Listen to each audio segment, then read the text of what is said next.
Today, many know him as Frank Costanza. Others know him as half of the legendary Stiller and Mira. But for over 50 years, he has known how to make all of us laugh. Join me as we go back on the block with the incomparable JerryStiller, right here at one of his favorite spots, Katz's Deli. You know this place well, Jerry.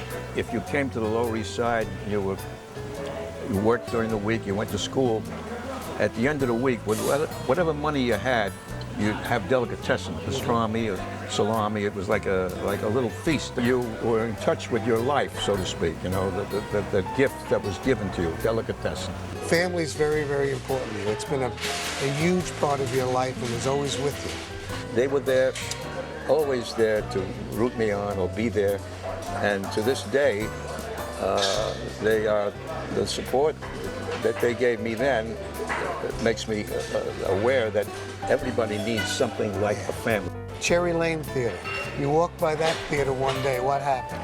I went down to Cherry Lane. It was a hot summer day, and there was a guy sweeping the sidewalk. I said, "Do you have any job for actors?" He says, "Go in the yard and speak to Rod Steiger." So I went in the yard, and this was 1947.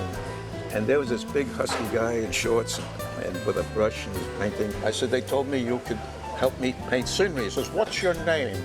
I said, "JerryStiller." He said, "You ever painted a flat before, Jerry?" I said, "No." He said, "Up and down." He gives me the brush. The guy calls him, says, "Rod, there's a phone call for you." He goes out, takes the phone call. He comes back and says, "Well, I'll be seeing you." I says, "Where are you going?" He says, "I got a job. I'm playing Christ at the Rooftop Theater." Well, anyway, that season I actually got on stage with B. Arthur, Mike Do you Gaza. think that could happen today? Oh, sure. Yeah. They're always looking for people to paint scenery. Right. You've done a lot of things in and out, but New York City seems to always be part of your experience and what you bring to whatever role you play. And you met Ann in New York City. I met this very beautiful, tall, lovely woman named B. Redheaded. Redheaded Morton, B. Mortensen. She was sweet. She was from Seattle. And I said, "Why don't you and I do an act together?" Well, she said, "Okay, we'll try to do an act." Well, after a while, I was trying to do more than an act with her, and she knew it. She was trying to dump me. And here we were looking for work together. So me and B went into this agent's office, and there were all these many actors. And B says, "Oh, Ann, I want you to meet JerryStiller." And there was Ann, who had auburn hair, and B says, "Why don't you take this girl out for coffee?" And so B basically dumped you. B dumped me, gave me to Ann. 6 months later, we were married. Now, we're going to go back to a wonderful chapter, a new chapter in your life. Okay.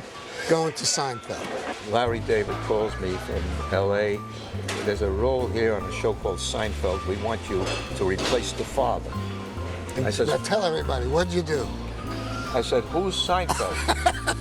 I went out, and there I was. And Larry said to me, "Look, I want you to play the character this way. You're this woman who, Estelle Harris. She talks like that. She'll scream at you. She'll holler at you. And I want you to play it down so that it's a good contrast."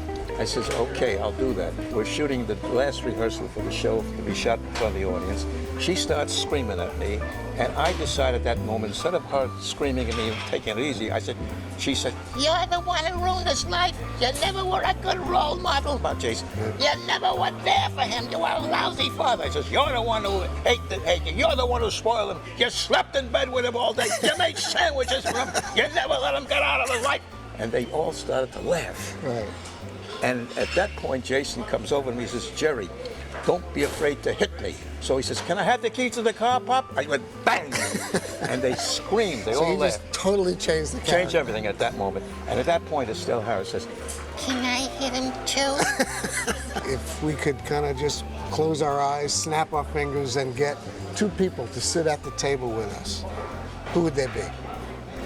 My mother and father. Yeah. I would like them to be here to just enjoy a sandwich. Yeah. Enjoy it together with you. I wish I could sit here for 10 more hours. Who was this guy?